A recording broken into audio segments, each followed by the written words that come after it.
तो चलो मैं मराठी बोलता हूँ। और क्या हालचाल है संजय राउत जी हरामखोर महोदय। जब आमिर खान ने बोला था कि मेरी बीवी को इस देश में डर लगता है, तब विरोध किया था? जी नहीं। कोई नहीं विरोध किया था। ये दोहरे दुगले चरित्र के लोग हैं। शेरनी है, एक शेरनी को बदनाम करना चाहते हैं सब। एक शेर को देखिएगा ना, वो सब घेर लेता है 10 गीदड़, और जब शेर एक बार करता है वाह, ये सारे गीदड़ भागते हैं। सुशांत सिंह राजपूत का केस जब से आया है तभी से कंगना रनौत और महाराष्ट्र सरकार के बीच में भिड़ंत जारी है। और महाराष्ट्र सरकार की बौखलाहट कल देखने को मिली जब बीएमसी ने कंगना रनौत के ऑफिस और घर में छापेमारी कर दी। कंगना रनौत आज निकल चुकी हैं हिमाचल से। अब देखना ये होगा कि इसके बाद शिवसेना मुंबई में उनको रोक पाती है नहीं। हमारे साथ आज सतीश झा जी मौजूद हैं, पॉलिटिकल एनालिस्ट हैं। मैं सर से जानना चाहूँगी, सर आपकी क्या राय है इस पर? देखिए, कंगना रनावत अभी शिमला से निकल चुकी है और कंगना रनावत कल मुंबई पहुंच रही है। और कंगना रनावत ये लड़ाई आज से नहीं लड़ रही है। रिया चक्रवर्ती का मामला तो आज आया है। कंगना रनावत का इंटरव्यू यदि आपने पुराना देखा हो तो कंगना रनावत बोली है, जब मैं फिल्म लाइन में शुरू में गई थी तो मुझे एक आदमी ज़बरदस्ती ड्रग देता था, मुझे ड्रग के लाला करके देता था और ड्रग पिला के रखता था, और मैं भाग के एक रात में गई बांद्रा पुलिस स्टेशन और उस आदमी की शिकायत करी कि मुझे ये ड्रग देता है। बांद्रा पुलिस स्टेशन ने मुझे तो कुछ नहीं कहा, उस आदमी को डांट के भगा दिया। अर्थात कंगना रनावत ने ड्रगिस्ट का नाम, ड्रग के सप्लायर का नाम आज से 10 साल पहले खोल दिया था। लेकिन महाराष्ट्र सरकार के मिली भगत से ये लोग दबे हुए थे। अब जब कंगना रनावत पहुंच रही है मुंबई और बीएमसी के टीम को इन्होंने भेजा है कंगना रनावत के ऑफिस में सील करने के लिए, कर रहे हैं संजय राउत जी तोड़ दूंगा। अब तोड़ के देखिए, बाड्रा का बंगला भी है, बाड्रा परिवार का शिमला में। अब मत भूलिए, हमारे बहन कंगना रनावत का बंगला तोड़ देंगे तो शिमला दूर नहीं है। शिमला में हम कंगना रनावत की पार्टी है, आपका बंगला बचेगा नहीं साबुत। ये चेतावनी समझ लीजिए आप। इसलिए ये हिम्मत मत कीजिएगा, कंगना रनावत के बंगला पर हाथ लगाने का हिम्मत मत कीजिएगा। और कंगना रनावत कल पहुंचेगी मुंबई और पूरे शान और शौकत से जाएगी। वायु श्रेणी की सुरक्षा मिल गई है। कंगना रनावत कोई बाल बाका नहीं कर सकता है, और संजय राउत जैसे आदमी की हिम्मत नहीं है कंगना रनावत को कुछ करने की। सर मेरा दूसरा सवाल यह है कि कंगना रनौत ने महाराष्ट्र की पुलिस पर एक प्रश्न चिन्ह लगाया था क्योंकि दिशा सालियान केस की फाइल उनसे डिलीट हो गई थी, जो कि बहुत ही महत्वपूर्ण एक एविडेंस था, क्योंकि सीबीआई अब इन्वेस्टिगेशन कर रही है। तो क्या उन्होंने सवाल उठाकर इतनी गलत चीज़ कर दी कि जो भी महाराष्ट्र गवर्नमेंट या महाराष्ट्र पुलिस पर सवाल उठाएगा वो देशद्रोह बन जाता है? फाइल डिलीट नहीं हो गई थी, फाइल इन्होंने गायब कर दिया था। और अब बताऊं, दिशा सालियान के जो केस के जांच अधिकारी थे, चुपके चुपके इन्होंने उसे भी बदल दिया है। महाराष्ट्र सरकार ने, मुंबई पुलिस ने उसे भी बदल दिया है। और जो कंगना रनावत ने सवाल उठाई है वो सवाल अपने स्थान पर जायज़ है।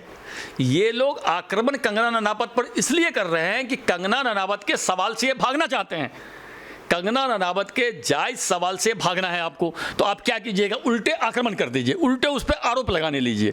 मतलब डिफेंस का सबसे अच्छा तरीका है कि आप आक्रमण करने लगते हैं। तो कंगना रनावत पे चोर के दाढ़ी में तिनका, ये लोगों के दिल में पाप है। तो कंगना रनावत पे अनर्गल प्रलाप करके अनर्गल आरोप लगा देते हैं, जबकि कंगना रनावत ने साफ और सीधी बोली है। कंगना रनावत ने क्या बोली है? कंगना रनावत ने बोली है कि मुझे धमकी दे रहा है कि बम्बई मत आओ, महाराष्ट्र मत आओ, दिक्कत हो जाएगा। भाई मैं महाराष्ट्र बम्बई मेरा अपना है, मैं क्यों नहीं जाऊंगी? वो कोई पाक अधिकृत कश्मीर थोड़े ना है। इसको ये जो फर्जी नेता है उन्होंने ट्विस्ट कर दिया कि कंगना रनावत ने मुंबई को पाक अधिकृत कश्मीर बोला है। ऐसा बोले ही नहीं, अब झूठ बोल रहे हैं।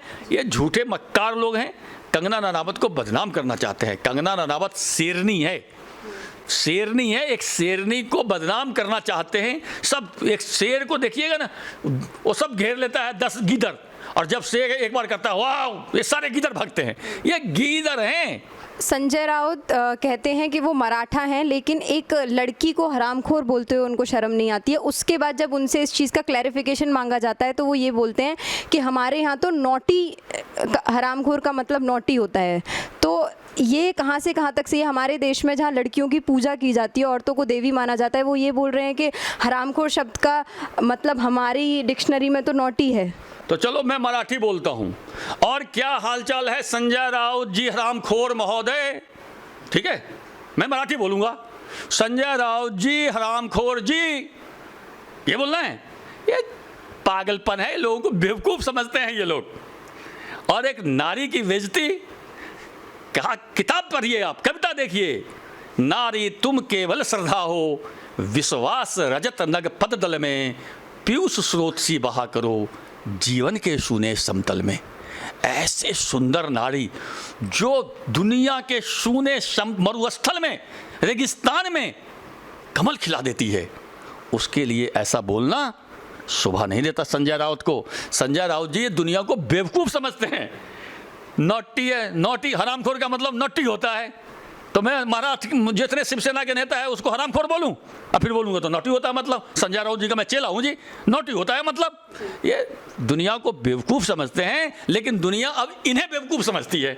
दुनिया इन्हें बेवकूफ़ समझती है और इन लोगों की जितने चाल चरित्र चेहरा था वो पूरा देश ने देख लिया है और इन लोगों को अब माफ़ नहीं किया जाएगा। मैं पुनः बता रहा हूँ, फिल्म उद्योग में जो 70 साल की गंदगी वामपंथियों ने, सोनिया कांग्रेस ने और शिवसेना ने भर के रखी थी, अब देशभक्तों की बयार आई है, वो सारी गंदगी हटा दिया जाएगा।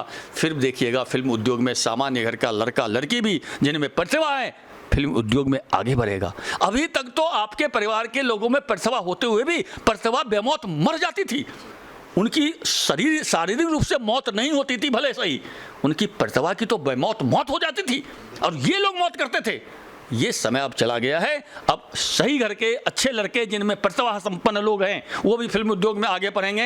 ये जो बाप बेटा वाला रीति है कि उसका बेटी फिल्म स्टार, कला कुछ आती नहीं, एक्टिंग आती नहीं, वो स्टार बन जाती थी, वो अब समय खत्म होने वाला है। अब केंद्र सरकार ने, राष्ट्रवादी सरकार ने सोच लिया है कि एक बार फिल्म उद्योग से सारी गंदगी को साफ कर देना है। सर, फेमिनिज्म की आंधी चल रही है बॉलीवुड में। ये रिया चक्रवर्ती जब परसों एनसीबी के दफ्तर गई थी तो बहुत सारे कैमरामैन उनको कवर करने के लिए आ रहे थे, तो इस पर बहुत सारे ट्वीट्स आए हैं सामने कि ये कहाँ का इंसाफ है कि वो अभी तक गिल्टी प्रूवन भी नहीं है और उन पे इतने कैमरा पर्सन उनको टच कर रहे हैं जो भी है। लेकिन रिया चक्रवर्ती को ऑप्शन दिया गया था कि आप एनसीबी की महिला जो पुलिस है उसके साथ आप उनकी एनसीबी की गाड़ी में आ सकती हैं, लेकिन उन्होंने ये बोला कि मैं अपनी गाड़ी से जाऊंगी। तो ये तो उनकी गलती हुई ना। और फिर फेमिनिज्म पे बोलने की बात आती है तो ये लोग तब कहाँ चुप हो जाते हैं जब कंगना रनौत को हरामखोर बोला जाता है। देखिए ये वही लोग हैं, ये फर्जी लोग हैं। मैं बताऊं, आमिर खान ने जब बोला था कि इस देश में मेरी बीवी को डर लगता है और बीवी बोलती है किसी दूसरे देश चल जाओ, ये कोई हरामखोर बोले थे क्या? ये कोई हरामखोर का मुंह खुला था क्या? अब हरामखोर शब्द पर मत जाइए, मैं नॉटी बोल रहा हूँ, हरामखोर नहीं बोल रहा हूँ, इसलिए आप कभी मत समझिएगा कि मैं हरामखोर बोल रहा हूँ, किसी को गाली दे रहा हूँ। मैं संजय राउत का चला हूँ जी, मैं नॉटी को हरामखोर बोलूँगा? तो ये हरामखोरों ने जब आमिर खान ने बोला था कि मेरी बीवी को इस देश में डर लगता है, तब विरोध किया था? जी नहीं। कोई नहीं विरोध किया था।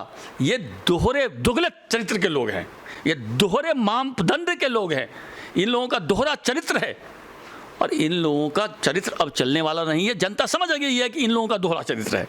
तो ये लोग ऐसे ही रिया चक्रवर्ती को रिया चक्रवर्ती अपराधी घोषित तो भले ना हुई हो, अपराधी है।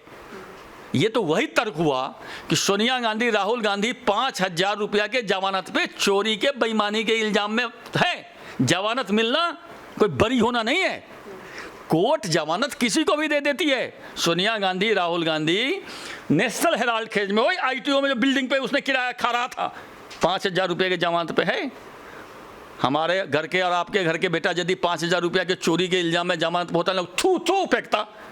मैं तो सोनिया गांधी और राहुल गांधी पे कैसे थू फेंक सकता हूँ, नहीं फेंकूंगा, लेकिन ठीक है 5,000 रुपये के जमानत पे है तो दो सज़ा मिल जाना, जब तक ना मिले तब तक दोषी न मानूं, ये कानूनन सही है, नैतिक रूप से सही नहीं है। नैतिक रूप से यदि किसी को चोरी करते हुए आप पकड़ते हैं तो उसे चोर चोर ही बोलते हैं। अब कोई आके आपको बोले नहीं इसको कोर्ट तो सजा नहीं दिया है, तुम चोर क्यों बोल रहे हो, अब तो चोरी बोलिएगा, आपने देखा चोरी करते हुए, तब तो चोरी बोलिएगा। तो ये फर्जी बातें हैं, ये लोग उसको बचाना चाहते हैं।